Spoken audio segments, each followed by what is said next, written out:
Good day, Deep in Word family. Welcome to day 241 of our Bible study review. Today we're opening up a new book, the book of Job. And so the book of Job does not have a specific author. It's not recorded in a specific time, but Job himself, he is not an Israelite. He's recorded as a Gentile in this land of Uz, which many Bible scholars believe it's near the land of Edom, but yet he is a servant unto Yah. And we see that he's making sacrifices, although there's no so-called law of the land yet, no Torah given unto him, but yet Yahuwah calls him a blameless man before him. We're going to see that Job is a warrior fighting for his soul. And so just a quick review of verses 1 through 5. It introduces who Job is, where he is located, and the fact that he is rich. He has 7 sons and 3 daughters, so 10 children altogether, and he is rich with livestock. This man is blessed by Yah. We also see that his children, his sons and daughters, they are very close. And for each of the sons, the 7 sons, they all come together each night and they rotate and host a dinner at their house. And so what Job does as a father who covers his children, just in case they might be sinning, just in case they may have cursed Yahuwah in their hearts, he rises every single morning to sanctify them, and he offers burnt offerings unto Yah on behalf of his children. This is a beautiful and wonderful picture of a leader, a father who rises early to cover his children, to cover his household.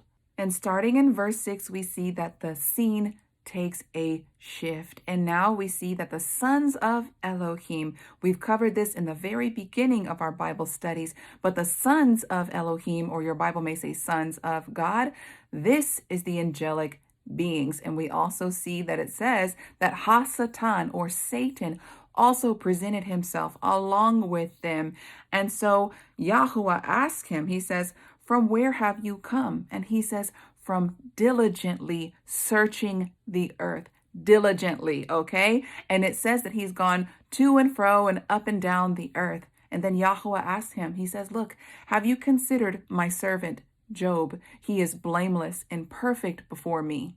And so HaSatan, Satan, the accuser, because that's what it means, he says, oh, he only reveres you because you bless him. You have a hedge of protection around him. And he says, remove that hedge of protection and see if he won't curse you to your face. And so Yahuwah tells the accuser, Satan, he says, all that he has is in your hands. Only do not strike his being. And now the scene shifts back to earth, and we see firsthand that there's a war going on in the heavenlies. We see that HaSatan comes to steal, kill, and destroy, and he comes to accuse people of unrighteousness, or to accuse them of only loving Elohim because of his blessings and because of his hedge of protection. And so it comes to the time where the firstborn is throwing his dinner party. And then the scene shifts, and it says that a messenger came to Job and said that the Sabeans came and took away his oxen and his donkeys and slain his servants. 3 more messengers came to bring Job bad news about all of his riches being taken away. And last of all of his children were destroyed, probably during a tornado. It says a whirlwind came up and basically made weak the 4 corners of the house in which they were eating and having dinner, and his children passed away. After receiving all of this bad news, Job fell to the ground. He tore his robe. It says that he shaved his head. And then he said, "Naked I came from the womb, and naked I shall return." But Job watches his mouth. He says, Yahuwah gives and Yahuwah takes. Nonetheless, blessed be the name of Yahuwah. Job never cursed Elohim and never ascribed wickedness unto him. Now we open up chapter 2, and we see that HaSatan is up to no good again. He and the other sons of Elohim, the angelic beings, present themselves before Yahuwah, and Yahuwah asks the same question. From where have you come? And Satan says again, I have come from diligently seeking the earth, to and fro and up and down the earth.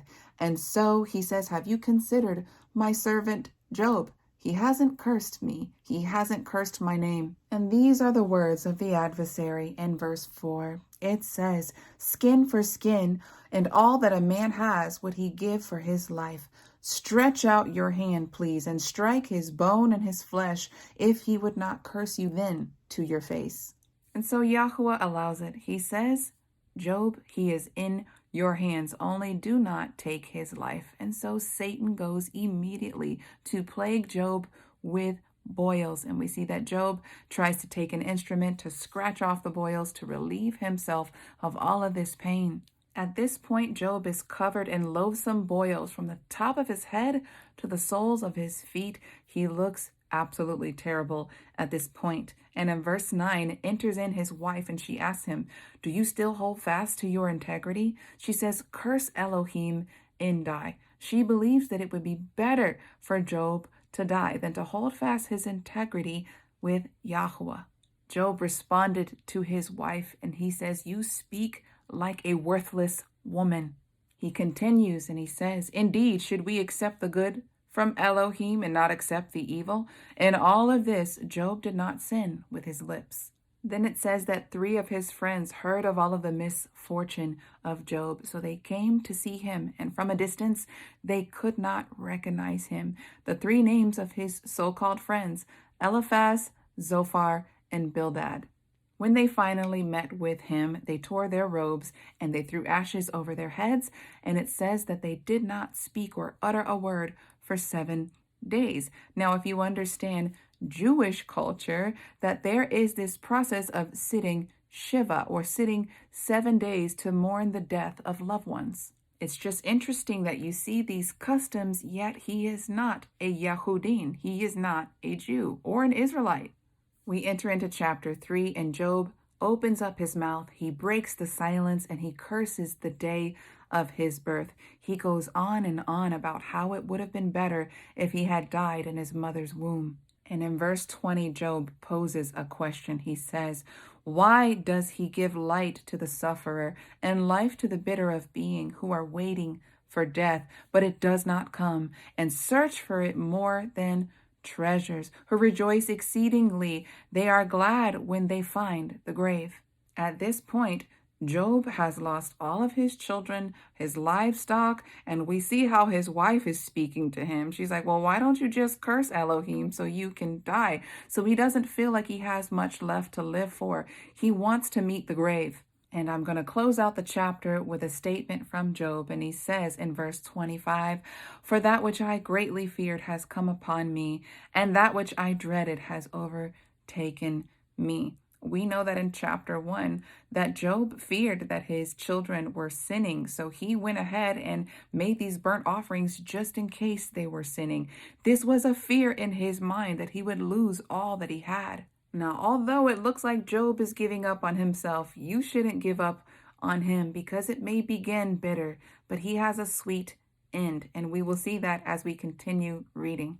Deep in Word family, that's all that I have for you today. Until tomorrow, Yah bless.